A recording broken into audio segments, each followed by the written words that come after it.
Are you suffering from chronic calf tightness, knee pain? Well, then this week is for you. I know it sounds like an infomercial. I'm not selling anything. Bounding, bounding up and down. Watch how many times I say this week. Keep a tally.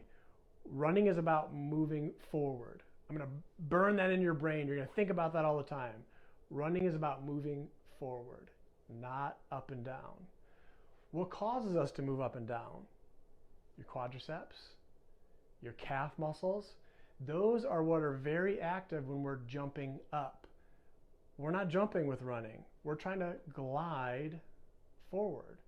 So this week, we're going to be talking a lot about push with the tush. Last week was about overstriding, about where do we land and how do we land.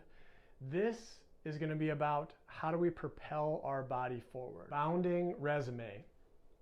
Released this morning. I'm going to go through briefly and try to break down the important key points. The most basic definition that I could think of is you are producing more vertical movement than necessary to move forward. 2, why do we do it? Why do we have this bounding? Why is it so common? If we're not trained how to properly run, which most of us can just kind of go out and run, but does not mean that we're efficient or doing it correctly. Imagine like a new business that just forms. The cost of doing business is high. They have high margins. They don't exactly know what they're doing. It requires more work, more labor. You get the point. With time, that business becomes leaner. They know how to outsource. They know how to delegate. They be able to do tasks more efficiently. Same with running. In the beginning, we're not very efficient with it. We're doing a lot more work than necessary. But with time and the right training, you can learn to run the proper way. Potential injuries. So this is an important one, and hope you guys have some aha moments. Hear me out with this. Bounding in and of itself is not a risk factor for injury. So I want to say that again. Bounding alone is not a risk factor for injury. However, 2 things. One, I call it the amplifier. If you're overstriding, which is known to land out in front of us too far, knee straight, more force through your shin, through your knee, up the chain. If you're bounding, we're amplifying that. Every action, equal and opposite reaction, 2.5 times our body weight's coming back up. If we're bounding, we're getting more of that. So we can amplify the negative effects of other form faults. That being said, in and of itself, if you have good mechanics, you're not overstriding, and for these videos, I try to kind of separate them out of just overstriding, just bounding, just posture, even though a lot of times they do go hand in hand. We're going to see here that it's like any other overuse injury, just too much too soon. You stress the system, a lot of impact, and you recover. Stress, recover. Too much stress, not enough recovery, that's where we get injured. What happens is if you go out and run 2 miles, if you're bounding, it's like you're doing enough work or taking enough impact of doing 2.5 miles. So again, more load can cause you to have that kind of overuse or under recovery injury sooner. So that's why it's very common that we have tendon type injuries, which are where the muscle inserts into the bone. It's a part of that contractile unit.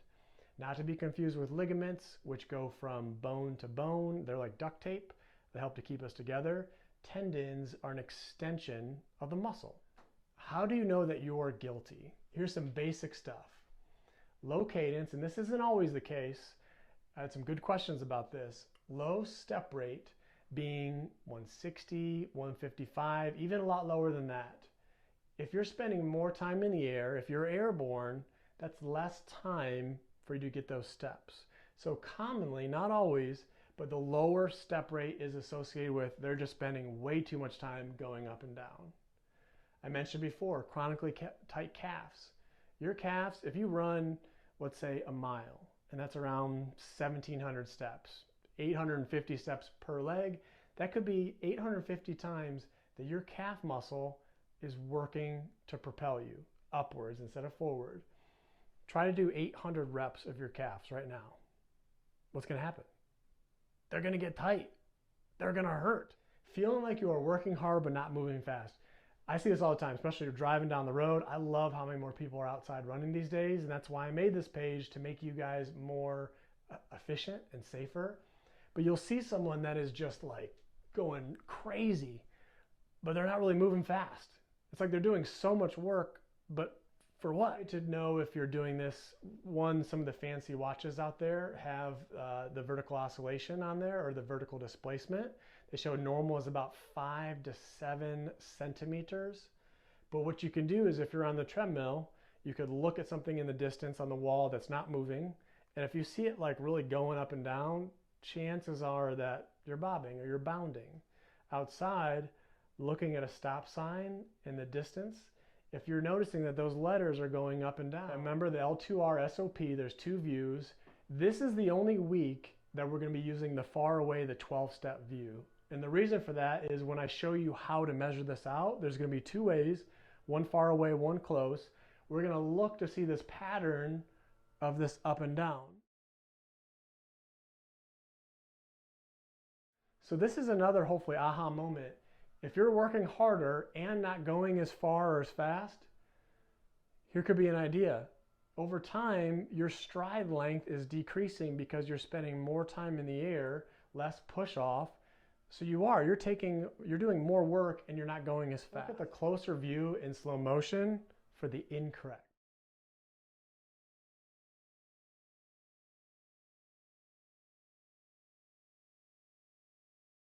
Okay, to truly appreciate this, we're going to go back to that mid stance position. We've talked a little bit about it, but not as much as we are going to now.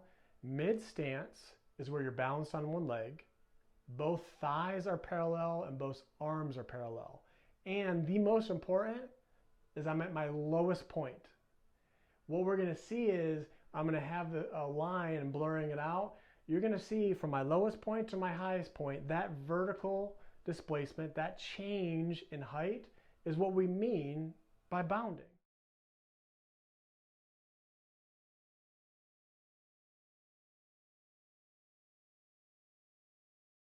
Let's see that again the correct way.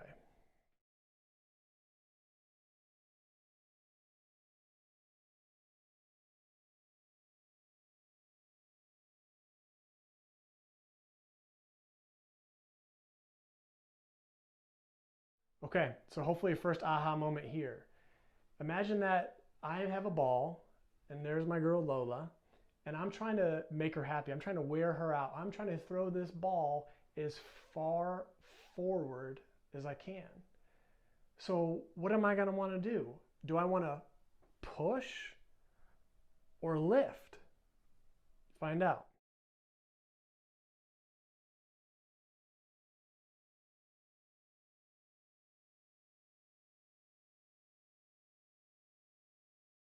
Look at all that upward movement. Again, my goal is throwing as far forward as possible.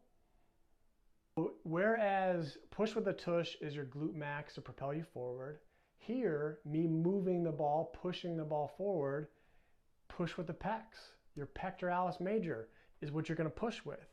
I don't want to be pushing with my anterior deltoid, some other muscles that aren't really meant for or efficient for doing that. Same with running, with the calves and the quads. Using your glutes to propel you, using your pecs to throw it forward. Again, it's all about that forward, moving forward. I'm going to have so many different spin-offs this week. I'm sorry if you get bored of it, if you get tired of it, if I beat a dead horse, because there's some people out there that still don't get it, and this is so important. So that wraps it up. Sorry it was a little bit longer. I wanted to make sure that I was clear with this. Questions, please drop them below.